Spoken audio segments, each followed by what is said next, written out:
যারা আল্লাহর সঙ্গে কাউকে শরীক করে আল্লাহ তাআলা তাদের জন্য জান্নাতকে কি করে দেন? হারাম করে দেন।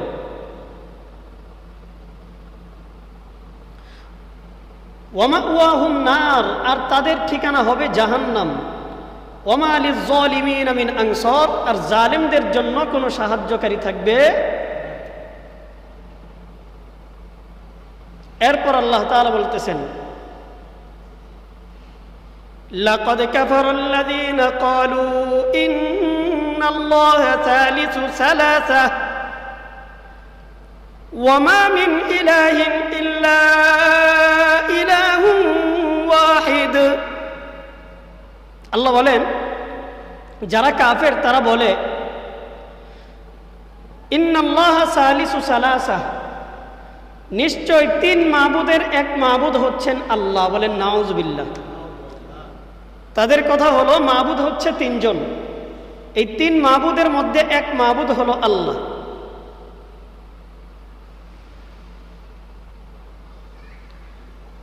আল্লাহ পাক বলেন, ওয়া মা মিন ইলাহিন ইল্লা ইলাহুন ওয়াহিদ, তোমাদের জন্য মাবুদ তো কেবল একজন, আল্লাহ ছাড়া তোমাদের আর কোনো মাবুদ নেই। ওয়া ইল্লাম ইয়ানতাহু আম্মা ইয়াকুলুন, তোমরা আল্লাহর সঙ্গে শরীক করে আল্লাহর সঙ্গে অন্যকে মাবুদ হিসেবে মেনে যেই ধরনের ভুল করতেছ, এই ভুল থেকে যদি তোমরা বিরত না থাকো, আল্লাহর ব্যাপারে শরীক করা থেকে যদি তোমরা বিরত না থাকো, লা ইয়ামাসসান্নাল্লাযীনা কাফারু মিনহুম আযাবুন আলীম, তাহলে মনে রাখবে তোমাদেরকে অত্যন্ত যন্ত্রণাদায়ক শাস্তি আক্রান্ত করবে। এই দুই আয়াতের সাবলীল তরজমা করলাম।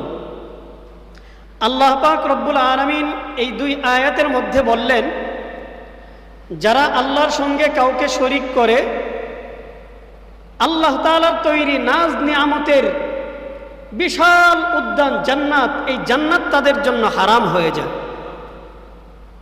যারা আল্লাহর সঙ্গে শরীক করে তাদের জন্য জান্নাত কি হয়ে যায়?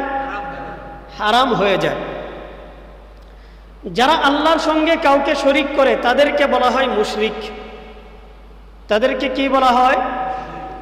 মুশরিক, শিরিককারী। শিরিক যে কোনো সিস্টেমে হয়ে যায়, অনেক সময় জানতে আবার অনেক সময় অজান্তে হয়ে যায়। যেই শিরিকটা অজান্তে হয়ে যায়, এই শিরিকের জন্য যদি আল্লাহর কাছে তওবা করা হয়, আল্লাহ তাআলা ক্ষমা করে দেন।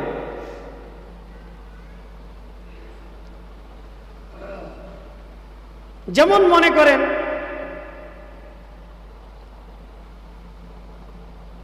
আপনার সামনে একটা ঘটনা ঘটল, আপনি বললেন যে আজকে এই রাস্তা ধরে আসছি, এই কারণে এরকম ঘটনার সম্মুখীন হয়েছি। একটা দুর্ঘটনা হয়েছে রাস্তার মধ্যে, বললেন যদি আজকে এদিক দিয়ে না এসে অন্য রাস্তা ধরে আসতাম তাহলে এরকম দুর্ঘটনার সম্মুখীন হওয়া লাগতো না। এটাও এক প্রকার শিরিক। এটাও এক প্রকার কি? শিরিক।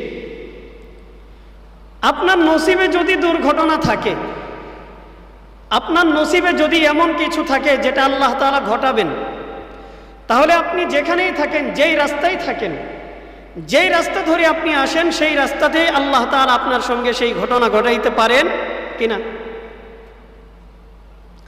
এ কারণে এমন কথা বলা যাবে না যেটার মাধ্যমে আল্লাহ তাআলার সঙ্গে শরীক সাব্যস্ত হয়ে যায়। শিরিকের মধ্যে এমন কিছু শিরিক আছে যেগুলো মানুষ জানতেছে যে এটা শিরিক, জানার পরেও তারা করতেছে। হযরতে লুকমান হাকিম আলাইহিস সালাতু ওয়াস সালাম তার সন্তানকে বলতেছেন, সূরাতুল লুকমানের মধ্যে আল্লাহ তাআলা বলেন, وَإِذْ قَالَ لُقْمَانُ لِابْنِهِ وَهُوَ يَعِظُهُ يَا بُنَيَّ لَا تُشْرِكْ بِاللَّهِ إِنَّ الشِّرْكَ لَظُلْمٌ عَظِيمٌ।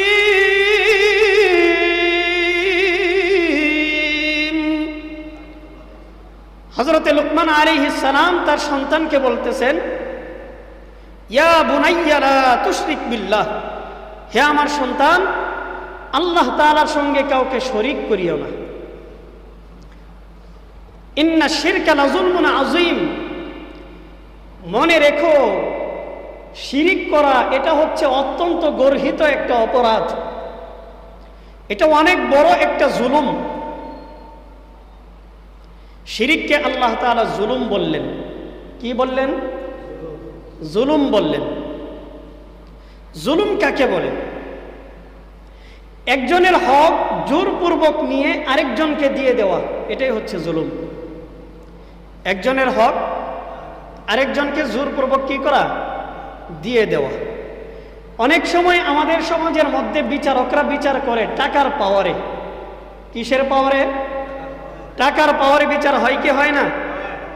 দেখবেন যখন টাকার পাওয়ার আসে তখন যার টাকা আছে সে যদি জালেম হয়, এই টাকা দেওয়ার কারণে বিচারের মোড় ঘুরে যায়। বিচারের মোড় কি হয়? ঘুরে যায়। দেখবেন বিচারপতি, সমাজপতি, রাষ্ট্রনায়ক, জজ, ব্যারিস্টার, এদেরকে দিয়ে যে বিচার করা হয়, এরা টাকা খেয়ে বিচারের রাস্তা ঘুরিয়ে দেয়। নিচ দিয়ে টাকা খায় আর উপর দিয়ে ফয়সালা দেয়। কথা বলেন না কেন?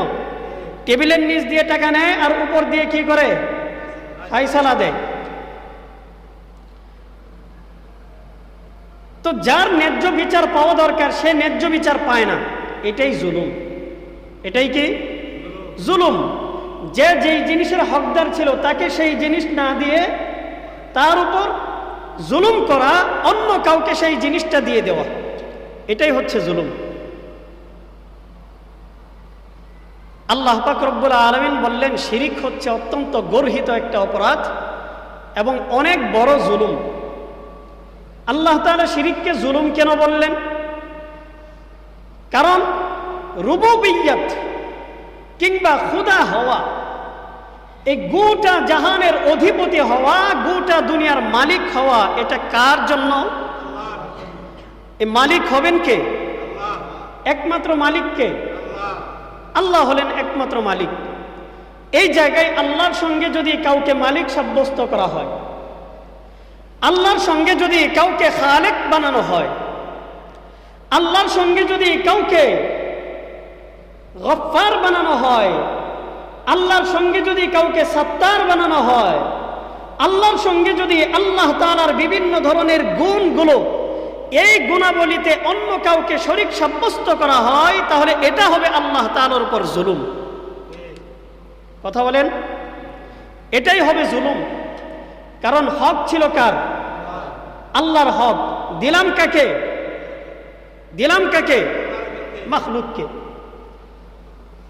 খালেক হচ্ছেন আল্লাহ, এই খালেকের গুণাবলী আমরা দিয়ে দিলাম মাখলুককে, এটাই হলো জুলুম।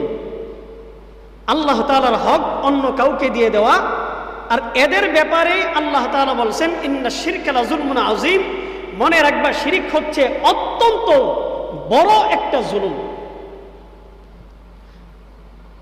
এবার প্রশ্ন হলো, আল্লাহ তাআলা তো হলেন রাজাধিরাজ, তিনি সমস্ত বাদশার বাদশা, তিনি সমস্ত সম্রাটের সম্রাট, তিনি গোটা পৃথিবীর পালনকর্তা, লালনকর্তা। তাহলে আল্লাহর উপর যদি আমরা জুলুম করি, তাহলে এই জুলুমে আল্লাহর কি আসে যায়? প্রশ্নের উত্তর হলো, আল্লাহর উপর জুলুম করলাম, আল্লাহর কিছুই আসে যায় না। এই জুলুমের কারণে যার আসবে যাবে তারা হলে কে? মাখলুক। খালেকের কিছুই হবে না, মাখলুকের ক্ষতি হবে। আল্লাহর উপর জুলুম করলাম, এই জুলুমের যেই ক্ষতি, এই ক্ষতি আল্লাহর উপর যাবে না, এই জুলুমের ক্ষতি কাদের উপর আসবে? বান্দার উপরই আসবে। তাই আল্লাহর সঙ্গে যদি কাউকে শরীক সাব্যস্ত করা হয়, আল্লাহর কোনো ক্ষতি হবে না, ক্ষতি হবে কার? বান্দার। মাখলুকের ক্ষতি হবে। তাই মাখলুকের প্ররোচনায় পড়ে, মাখলুকের ধোঁকায় পড়ে আল্লাহর সঙ্গে কাউকে শরীক সাব্যস্ত করা যাবে? আল্লাহর হাবিব বলেন, লা তাআতা লিমাখলুকিন ফি মাসিয়াতিল খালিক। আল্লাহর অবাধ্যাচরণ করে মাখলুকের আনুগত্য করা যাবে।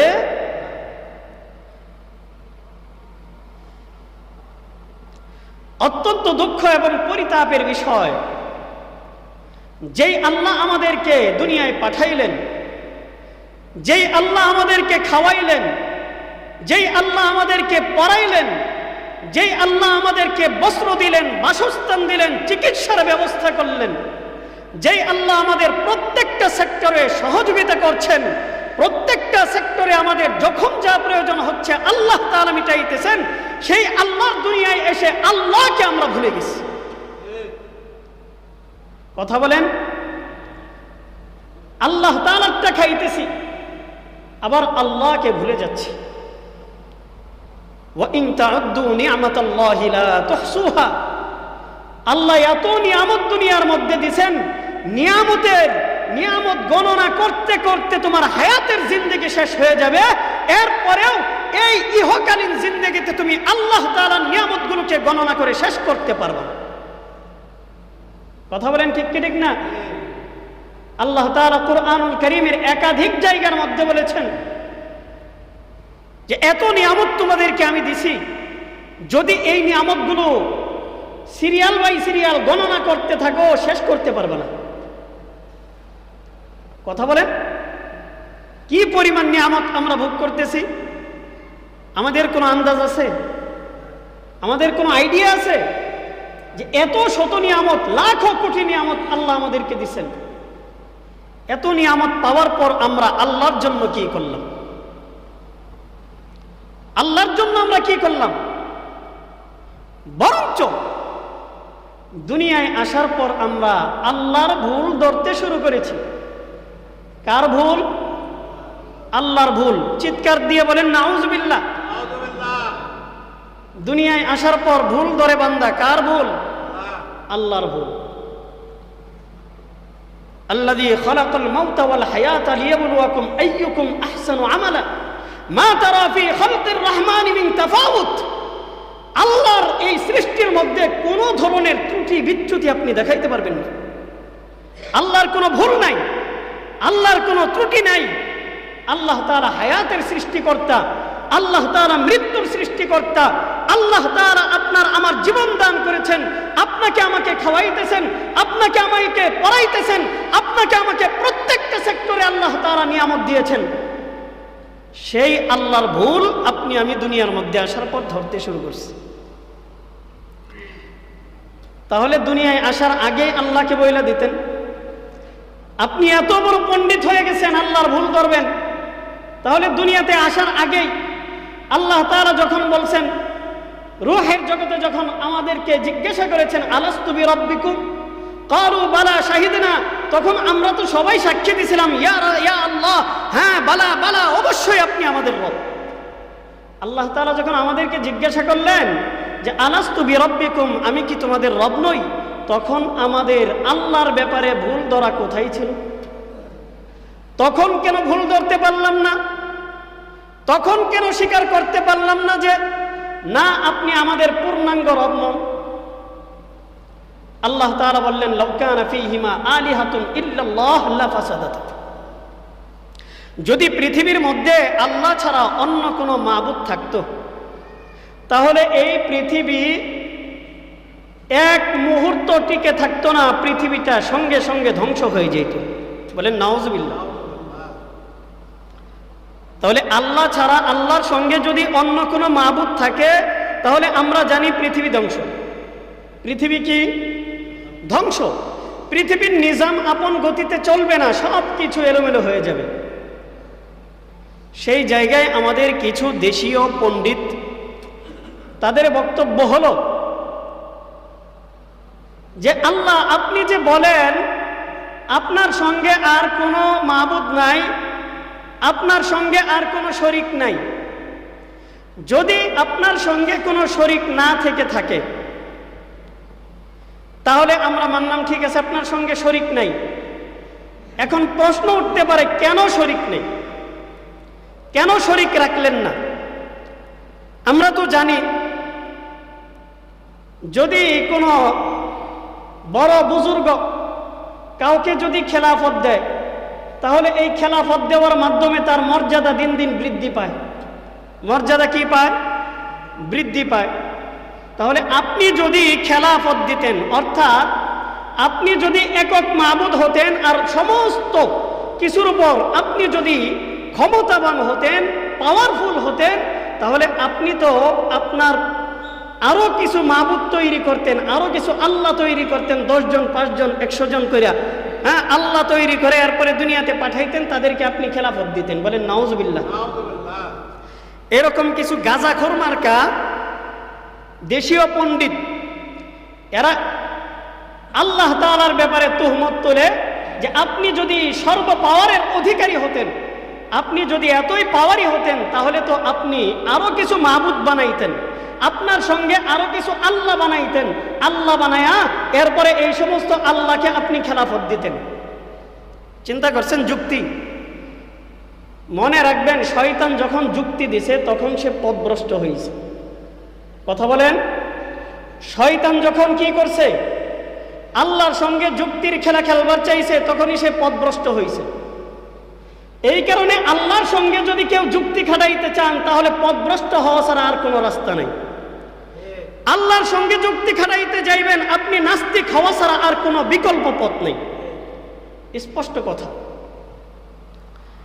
এই শয়তানের দল, এরা আল্লাহর ব্যাপারে অভিযোগ দায়ের করছে যে আল্লাহ যদি চাইতো, সে যদি এতই পাওয়ারি হইতো, নাউজুবিল্লাহ, সে যদি এতই পাওয়ারি হইতো, তাহলে আল্লাহ তার সঙ্গে আরো কিছু মাবুদ বানাইতো, এই মাবুদগুলোর এসে খেলাফত দিয়া দুনিয়ায় পাঠাইতো। আল্লাহ তাআলা কুরআনুল কারীমের মধ্যে বললেন যে মাখলুকের সঙ্গে খালেকের কোনো তুলনা হয়? কোনো তুলনা হয়? কোথায় আল্লাহ আর কোথায় আমার মতো আপনার মতো সৈয়দ আলী?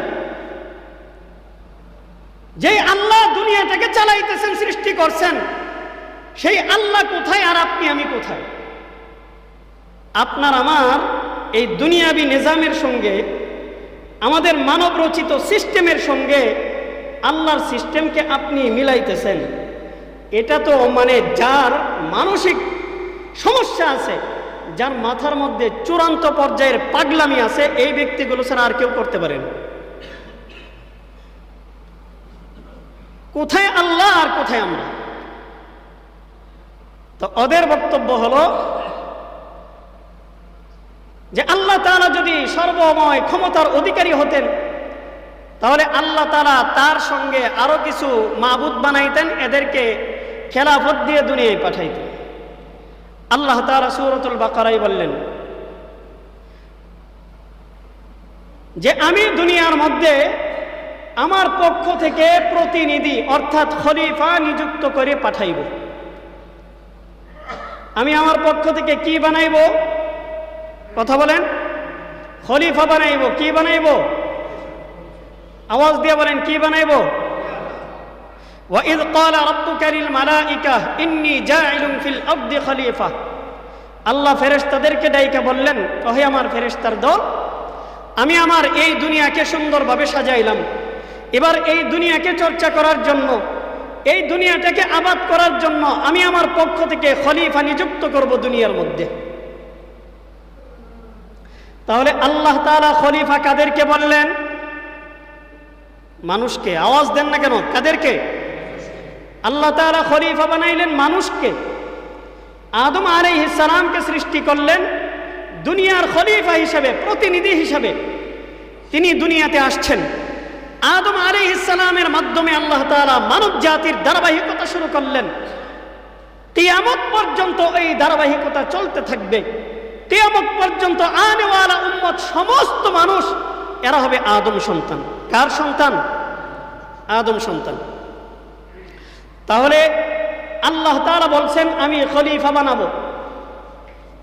ওই নাফরমানের দল, শয়তানের দল, এরা বলে আল্লাহ তাআলা যদি সর্বময় ক্ষমতার অধিকারী হতেন, তাহলে তিনি তার মতো আরো কিছু মাবুদ বানাইতেন, আরো কিছু খালেক বানাইতেন। বলেন তো দেখি, আল্লাহ একক মাবুদ হয়ে যদি অন্য কাউকে মাবুদ হিসাবেও বানায়, তাহলে তারা কি মাবুদ থাকে, তারা কি খালেক থাকে নাকি মাখলুক হয়? আওয়াজ দেন, তারা কি হবে? এই গাজাখোরের মাথার মধ্যে এইটাও ঢুকে না যে আল্লাহ যদি কাউকে মাবুদ হিসাবেও বানায়, আল্লাহ যদি কাউকে কি হিসাবে বানায়, মাবুদ হিসাবেও বানায়, এরপরেও তারা কি খালেক থাকবে নাকি মাখলুক হবে? কারণ মাখলুক তো তাকেই বলা হয় যাকে সৃষ্টি করা হয়, যাকে কি করা হয়, সৃষ্টি করা হয়। তাহলে আল্লাহ তাআলা আল্লাহ হয়ে যদি অন্য কোন সৃষ্টিকে আল্লাহ হিসাবে বানাইতেন, তাহলে সেও তো একটা সৃষ্টি, সেও একটা কি হইতো, সৃষ্টি হইতো। আর সে সৃষ্টি হয়ে, সে মাখলুক হয়ে, সে আবার খালেক হয় কেমনে? সে মাখলুক হয়ে আবার খালেক হয় কেমনে? তাই গাঞ্জা খাইলে একটু কম কম খাওয়া উচিত, যাতে করে মাথার মধ্যে কিছু গিলু থাকে।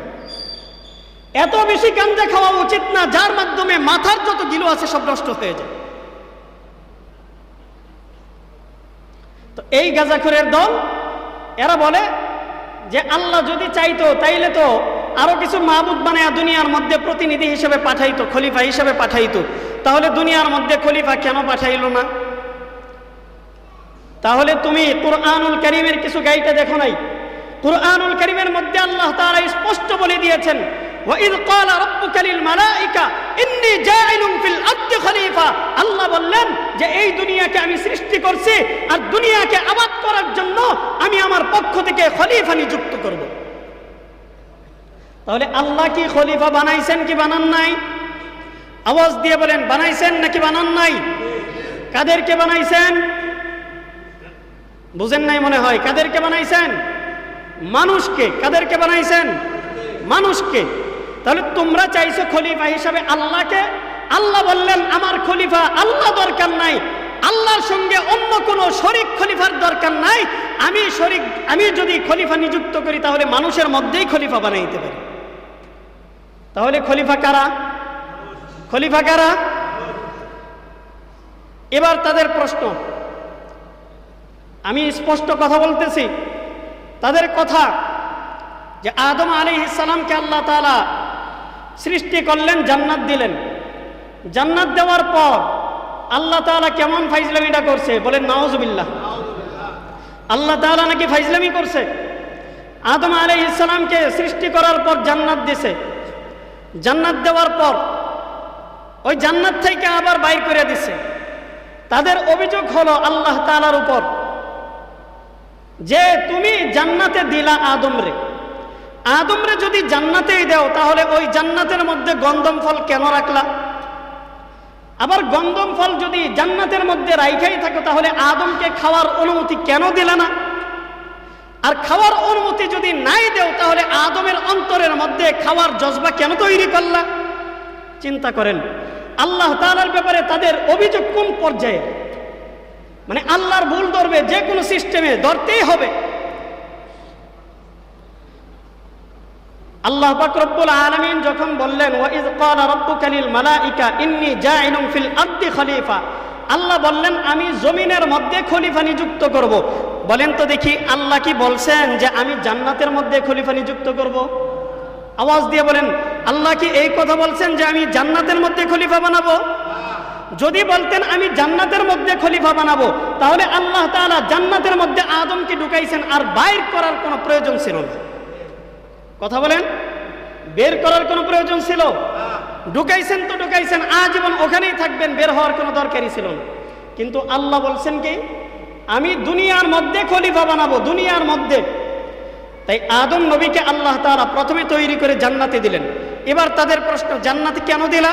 জান্নাতে আল্লাহ এই জন্যই দিলেন, আদম নবীকে বুঝিয়ে দিলেন ও আদম আমি তোমাকে সৃষ্টি করেছি, আর তুমি দুনিয়ার মধ্যে বিচরণ করার পর এক সময় যখন তোমার হায়াত শেষ হবে, তুমি দুনিয়া থেকে চলে আসবা, তখন আমার পক্ষ থেকে তোমার জন্য আখেরি ঠিকানা, সবচেয়ে অন্যতম এবং আখেরি ঠিকানা, তোমার স্থায়ী ঠিকানা হচ্ছে এই জান্নাত। তোমার স্থায়ী ঠিকানা কোথায়? আল্লাহ তাআলা স্থায়ী ঠিকানা চিনিয়ে দেওয়ার জন্য আদম আলাইহিস সালামকে সর্বপ্রথম কোথায় প্রবেশ করাইলেন? জান্নাতে প্রবেশ করাইলেন। এরপরে আল্লাহ তাআলা সিস্টেমের মাধ্যমে তিনি জান্নাত থেকে বের করলেন। এটাও আল্লাহ তাআলার অন্যতম একটা হিকমত যে আল্লাহ তাআলা বুঝিয়ে দিলেন, শুনো, দুনিয়ার মধ্যে যাওয়ার পর শয়তানের ওয়াসওয়াসায় পড়ো না। দুনিয়ায় যাওয়ার পর কার ওয়াসওয়াসায় পড়ো না? শয়তানের ওয়াসওয়াসায় পড়ো না।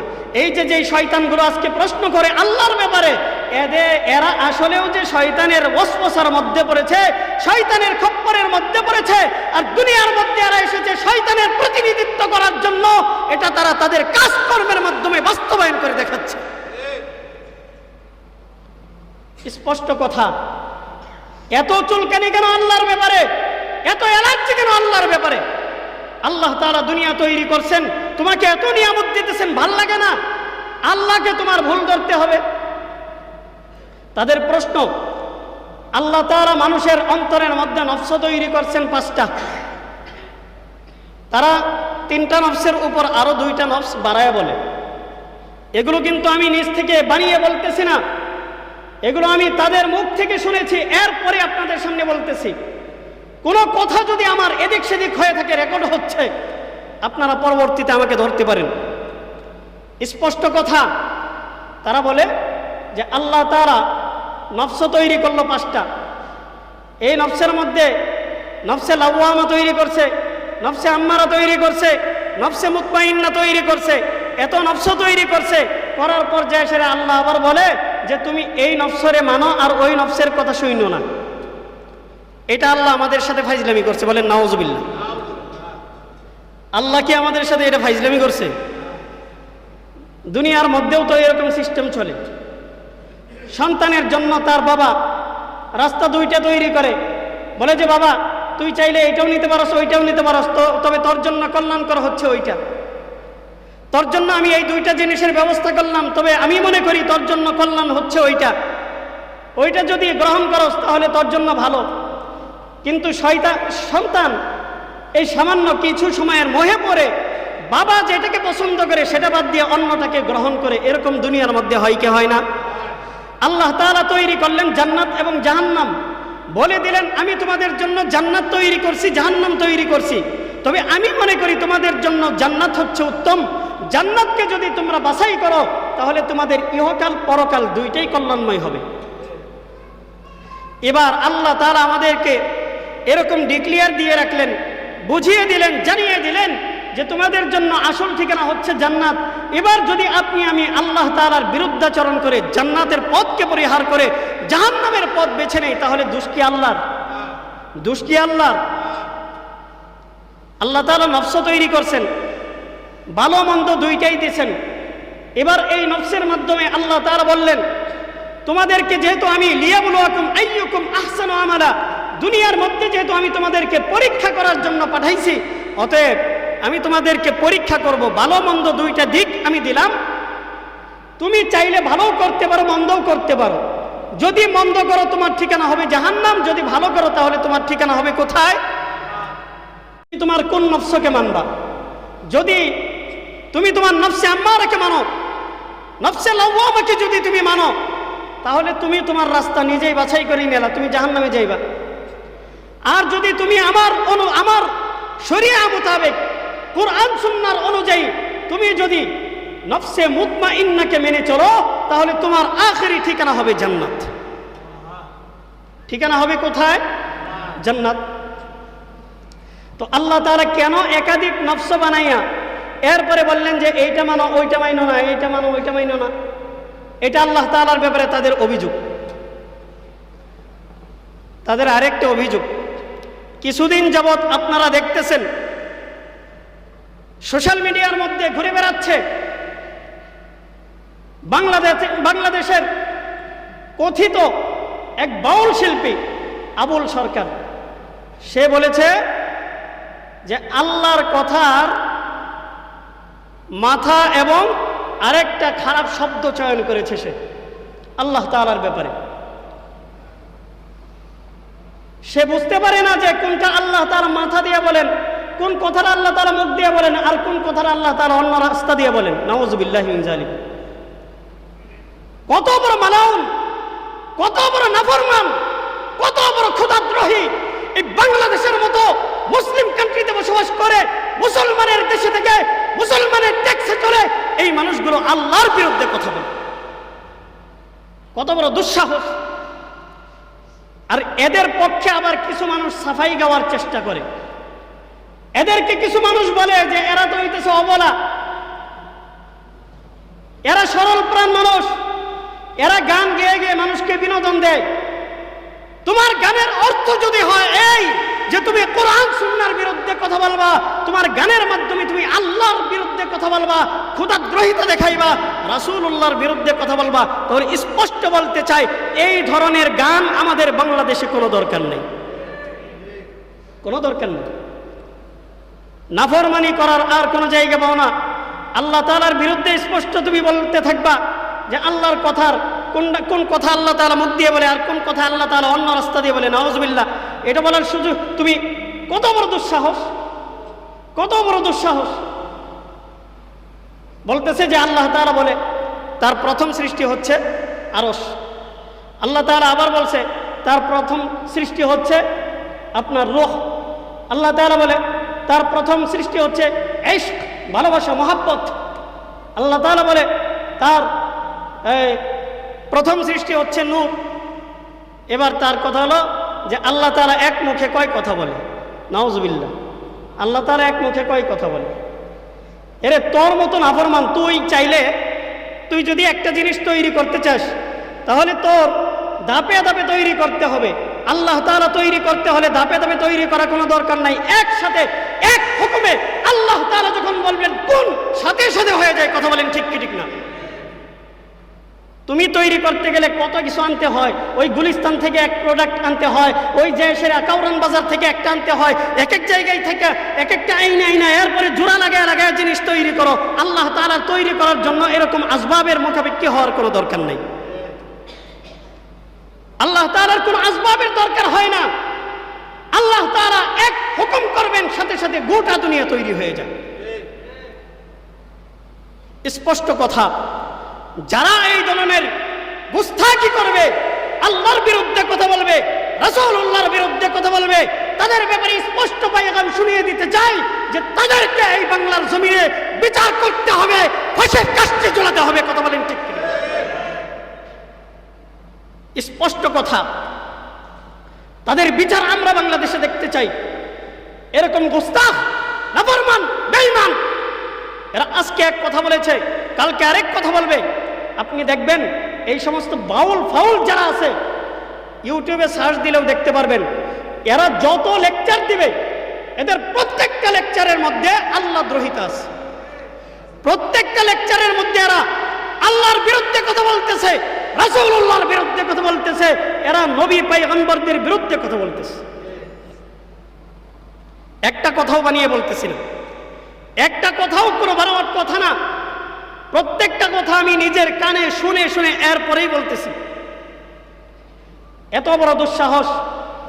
আবার এরা বলে, একদিন আমার বাড়িতে রাতের বেলায় প্রায় 11টার দিকে আমি তখন শুনতে পাচ্ছি দূর থেকে মাইকের আওয়াজ আসতেছে যে আল্লাহ প্রেমের বান্দা হইয়া বাইচা থাকার আশা নাই। বলে নাউজুবিল্লাহ।